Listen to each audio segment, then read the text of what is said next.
Instructors at Middle Wallop, where they convert pilots to type and then train to fighting regiments.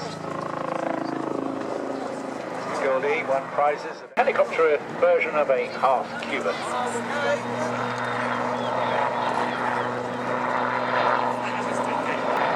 Now they're pulling into a tight 270-degree eagle roll here.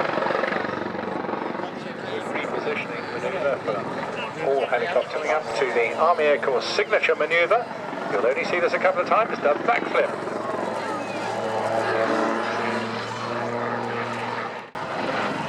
Going up now, 90 up, look, holding it vertically there. He's going to push it all the way over the top, and all the blood rushing to their heads now. Really unusual sight, looking straight down at the water.